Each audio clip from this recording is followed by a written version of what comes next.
Hola, cada vez son más los que ya se van sumergiendo en el mundo Swift y van aprendiendo a competir, pero aún sois muchos los que venís aterrizando de nuevas y os sorprendéis por lo que os pasa cuando os metís en esas carreras. ¿Quieres que te cuente unos pequeños consejos, unos truquillos por lo menos para no ser tan novato? Pásate que te lo cuento.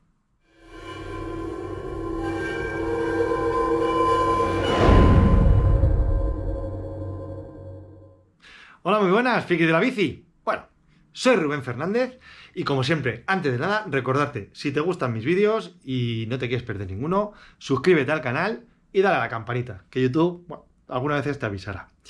Bien, esto de las carreras de Swift, menudo mundo. Si te has metido alguna vez y no has querido volver porque aquello no entendías nada, tranquilo, que no eres el único y todo tiene una explicación. Porque, bueno, yo la primera vez que me metí en una carrera de estas de Swift, hace ya unos poquitos años, no entendía nada, ¿no? O sea, pues tú te crees que esto va a ser como en la tele, que al principio salen todos en plan paquete, ¿no? Pues tranquilamente y poco a poco pues la cosa se va relajando. Y en Swift, pues nada que ver con la realidad. Sale todo el mundo, como solemos decir en argot, como si le persiguiera un oso.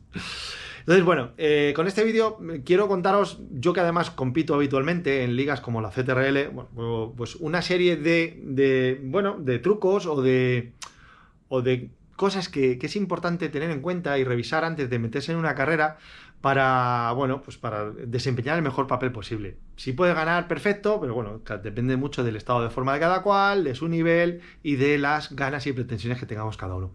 Pero imaginaos que nos queremos meter en una carrera y queremos hacer un buen papel. Bueno, pues es importante antes tener en cuenta una serie de consideraciones. Al final, no se trata de una carrera y aunque parezca un juego, pues como tal hay que preparárselo. Es más, hay veces que hay que preparárselo como si fuera pues eso, una carrera real. Es decir, ¿qué es lo que hace un equipo profesional cuando van a hacer van a competir? En una clásica, por ejemplo. Pues lógicamente una de las cosas que hacen es reconocer el terreno. O sea, es importante conocer el circuito. Si no eres relativamente nuevo en Swift o no tienes todavía los suficientes kilómetros como para conocer cada curva o cada cuestecita, bueno, pues es importante que sepas que hay diferentes páginas donde puedes ver, bueno, el perfil de cada ruta, donde cuentan diferentes truquillos de dónde hay que apretar, dónde no hay que apretar, bueno, un poco hacer una preparación previa, ese es el resumen, es decir, un poco saber más o menos qué es lo que te espera de cara a saber dónde tienes que aplicar tu estrategia. Otros puntos a tener en cuenta, pues la elección de la bicicleta. A lo mejor al principio, si llevas poco tiempo, pues tienes pocas opciones, pero a medida que vas echando kilómetros y vas ganando niveles y también vas acumulando gotitas de sudor, pues te puedes ir comprando, adquiriendo mejores bicicletas, lo cual, pues, bueno, según he leído en alguna web como Swift Insider, pues en una carrera de aproximadamente una hora, pues se puede llegar incluso a ganar hasta 60 segundos de tiempo haciendo una buena elección, más o menos como en la vida real. Es decir, si vas a correr una contrarreloj que se sube en total la altimetría, se sube 20 metros, ¿vale? de elevación, pues lógicamente no cojas una Emonda, no cojas una bicicleta escaladora, cógete una bicicleta lo más aero posible. Entonces, y viceversa. Entonces, bueno, pues hay bicicletas que son más mixtas, en función de si el terreno es más de sub y baja. Bueno, hay un poco, además, en cada carrera, nuevamente, o en cada circuito, pues en estas webs, además, te suelen recomendar cuál es más o menos la mejor bicicleta que puedes elegir. Ojo, combinación de cuadro y ruedas. ¿Qué más tenemos que tener en cuenta? Lo que os comentaba al principio, la salida. La salida es tremenda, o sea, la salida es como si te persiguiera un oso. Luego son los primeros kilómetros, que es donde, bueno, pues normalmente se suelen aplicar una salida fuerte para, bueno, pues para filtrar, ¿no? Para que cada uno más o menos se coloque en su debido lugar. Entonces, si eres capaz de aguantar esos primeros minutos, esos primeros kilómetros, depende del tipo de carrera, pueden ser 3 minutos, que 5, que 8, depende de diferentes circunstancias, lo larga que es la carrera, el desnivel que vaya a tener, una serie de factores a tener en cuenta, pues suele ser más o menos largo ese arreón inicial, ¿vale? Pero una vez que ese arreón inicial pasa, tranquilo que todo vuelve a la normalidad, porque no se te olvide que si más o menos con los que estás corriendo son más o menos de tu nivel, cuando tú piensas que tú vas fastidiado, no pienses que los demás no lo van a ir, que también lo irán. Otra cosa es que, como en la vida real, se lo vayan escondiendo. No les vemos la cara, pero se puede ir viendo un poco en base a cómo se comporta el personal. Lógicamente, para hacer una buena salida, y este es otro consejo, uno de los más importantes que creo que os puedo dar, para hacer una buena salida hay que hacer un buen calentamiento previo. ¿Vale? Es decir, no me vale simplemente decir, bueno, pues los 5 o 10 minutitos de antes me pongo ahí, ya me pongo en la salida, me pongo a rodar y ya cuando ya salga esto ya apretaré y ya calentaré.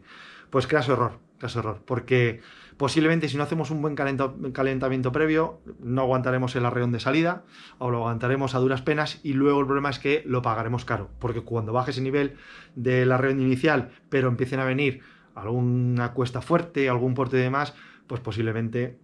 Yo lo he sufrido muchas veces, rara es la vez que no has podido calentar bien y que luego vas bien. O sea, normalmente quieres salir bien, hace un buen calentamiento y cuando digo un buen calentamiento, en el peor de los casos, 20 minutos y si es posible incluso más, entre 30 y 40 minutos. Además, haciendo diferentes activaciones para que el cuerpo, o sea, que ya esté activo, ¿vale? O sea, no cometamos el error de pensar que vamos a estar menos fresco y que por eso vamos a correr peor, porque el cuerpo necesita tener ese grado ya de, ¿no? El motor debe de estar caliente como un coche y es muy, muy importante. En serio, después de todo lo que te estoy contando, ¿todavía no te has suscrito? Suscríbete al canal, dale a la campanita y visítanos en la página web frikisdelabici.com. Bien, más cosas a tener en cuenta. El tema rebufo o drafting, según lo queréis llamar. Pues es importante. Si todavía no te has dado cuenta, Swift controla muy bien esto del drafting. No es 100% real como en la calle, pero la verdad es que está bastante bien logrado. Y en cualquiera de los casos, sea cual sea este rebufo, hay que aprender a jugar con él, ¿vale? O sea, es muy importante que, como en la vida real, pues todo lo que puedas guardar en el grupo y no vale en cualquier posición del grupo en función de lo grande que sea el paquete en el que vayas de gente, pues te va a hacer, puede ser perfectamente algo que defina si acabas bien o no acabas bien o puedes acabar peleando por una buena posición en esa carrera. Entonces, siempre intenta ir bien metido en un paquete, bien cubierto y a ser posible procurando no jugar demasiado en el alambre, de ir muy atrás, porque en un arreón, sobre todo en algunas curvas y demás, el efecto látigo que a veces se puede producir te puede hacer que te descuelgues, ¿vale? Y cuando te descuelgas, como además el grupo en el que vayas sea relativamente grande, luego ya va a ser muy difícil volver a engancharlo, te va a tocar pegar un sprint, lo cual luego pues te puede comprometer, te puede hacer que luego lo pases mal y que termines la carrera bastante mal. Tenemos que, al margen de conocer el recorrido, tenemos que fijarnos una pequeña estrategia de carrera, si es posible, en la que, bueno, en base al nivel que haya y el circuito y demás, pues saber dónde, si vamos a hacer ataques. Si no somos, como en mi caso, si no sois grandes sprinters, porque hay veces que en el circuito hay sprint puntuables en ciertos tipos de carrera y demás, pues si no eres bueno especialmente ahí, ten cuidado, porque los que sí que lo son se te pueden descolgar, entonces a lo mejor pues tienes que tener cuidado y atacar un poco antes para poder resistir ese arreón. O sea, bueno, hay que tener en cuenta y preparárselo muy bien. Y sobre todo, claro, si no eres un gran sprinter para llegar a meta, por mucho que quieras llegar con el grupo final, pues a lo mejor tienes que manejar la estrategia de alguna manera, aliarte con algún compañero o lo que sea para, antes de llegar al sprint, pues intentar reservar fuerzas y hacer un ataque a una cierta distancia para que cuando la gente vaya a llegar a ese sprint, pues lógicamente no te ganen con facilidad.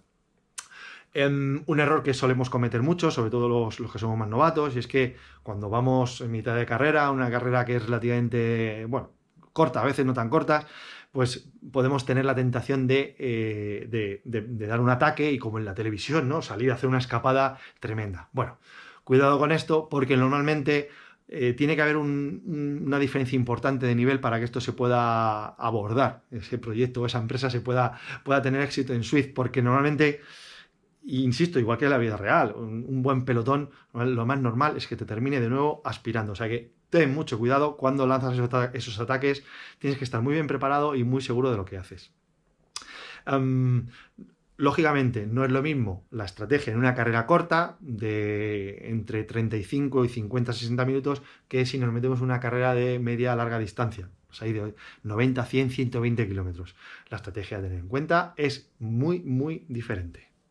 Y por último, para terminar, pues hablar de los famosos power-ups. ¿Qué es esto de los power-ups? ¿No? Son estas cosas que a veces cuando pasas por debajo de un arco o algo así, pues te sale el carrusel y te terminan dando pues la pluma, un casco, la furgoneta, ¿no?